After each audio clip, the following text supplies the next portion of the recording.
Sveiki, aš žinau, kad kai kurios mano čia siūlomos idėjos gali būti nepriimtinos arba atmestos kaip utopinės, tačiau labai svarbu, kad visi 8 milijardai žmonių susivienytų, kad sukurtų ilgalaikį ir teisingą likimą, kad būtų pasiekta amžina taika, eksponentinė pažanga ir pasaulinė klestėjimas.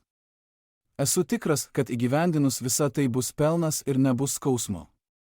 Iki šiol daugybėje karų, trukusių tūkstančius metų, žuvo nesuskaičiuojami žmonės, o kitas pasaulinis karas gali amžiams sunaikinti mus visus.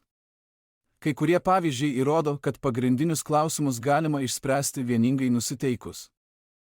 COVID-19 pandemijos metu daugelis tautų padėjo paskiepyti milijardus žmonių. Internetas leido greitai paskleisti informaciją visame pasaulyje. CFC yra uždrausti nuo 1996 metrų, nes jie ardė ozono sluoksnį, kuris apsaugo mus nuo odos vėžio. Paryžiaus susitarimu siekiama apriboti pasaulinės temperatūros kilimą iki 1,5 C, palyginti su ikipramoninio laikotarpio lygiu. Eurozona išleido bendrą euro valiutą ir pašalino sienas savo šalyse, todėl tų šalių piliečiai gali laisvai keliauti ir dirbti bet kur visame regione. ES reikalaus, kad nuo 2035 metrų visų parduodamų naujų automobilių CO2 emisija būtų nulinė. Afrikoje, BRICS, ASEAN ir Pietų Amerikoje dedamos pastangos, kad būtų išleistos įprastos valiutos, paremtos auksu ar kai kuriomis kitomis prekėmis, kad būtų išvengta sankcijų. JAV.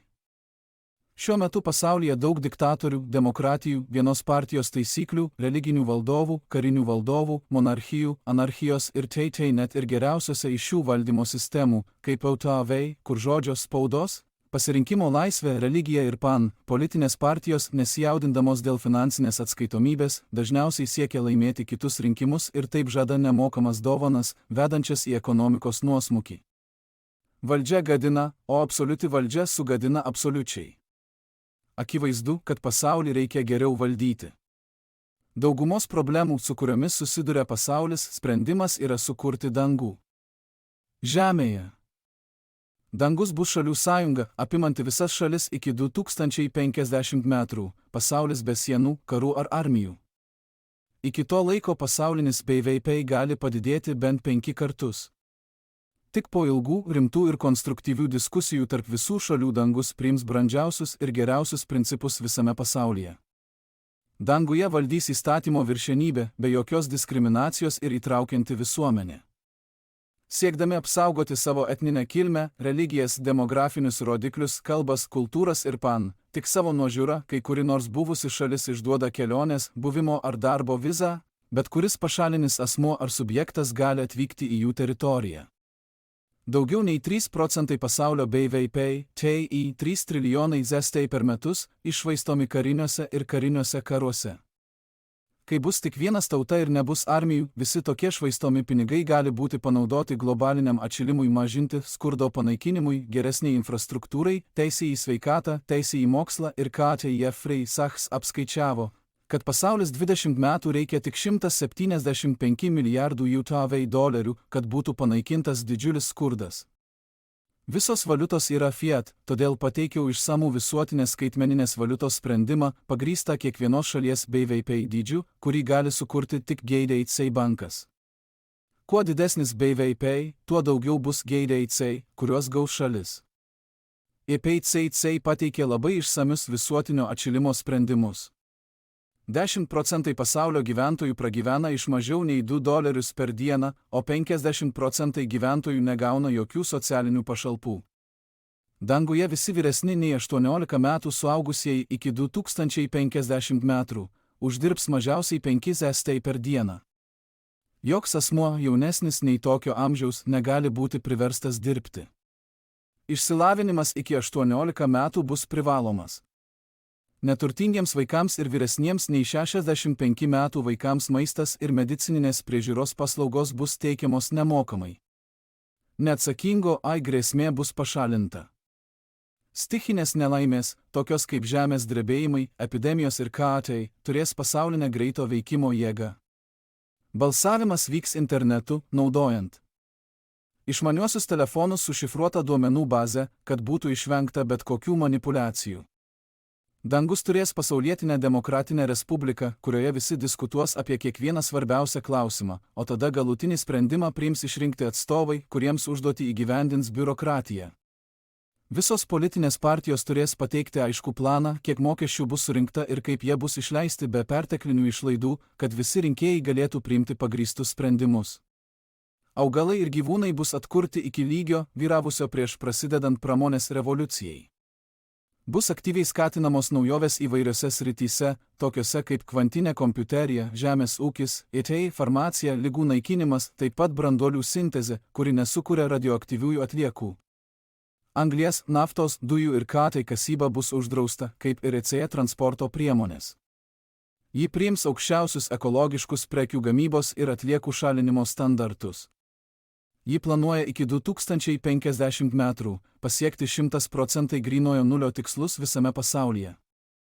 Dangus atneš pokyčių bankininkystės ir finansų sistemose, kad sukurtų tvirtą, atsparią sistemą, kuri nėra linkusi suirti dėl kokių nors priežasčių ir nepalaikys zombių subjektų. Mokesčiai bus pagrįsti sandoriais ir iš karto nurašyti internetu. Žmonės bus skatinami tapti vegetarais arba veganais. Piliečiams bus leidžiama laisvai praktikuoti bet kokias religijas, tikėjimus, kultūrą ir praktiką. Jokiems piliečiams ar policijai nebus leista laikyti ginklų, galinčių žudyti. Nors kariuomenės nebus, kai kurios senosios šalys gali ir toliau turėti pasienio saugumo pajėgas su plastikinėmis kulkomis, tazeriais, ašarinėmis dujomis ir katai iš vargšų surinkti sandorių mokesčiai jiems bus periodiškai gražinami. Įstatymai bus pagrįsti geriausia praktika visame pasaulyje ir jais bus lengva vadovautis. Visose civilinėse ir baudžiamosiose bylose turi būti nustatytos aiškios viršutinės teismo sprendimų ribos. Žmonės turi bijoti įstatymų pažeidimo pasekmių, kad visuomenė būtų taiki. Visiems turi būti bendros baudžiamosios ir civilinės taisyklės. Pasaulio gyventojų skaičius perkopė 8 milijardus, per 200 metų išaugo 8 kartus, o tai sukėlė didžiulę įtampą ekosistemai. Taigi vienai porai leidžiama gyventi ne daugiau kaip 2 vaikus. JAV valstybės skola perkopė 32 trilijonus dolerių.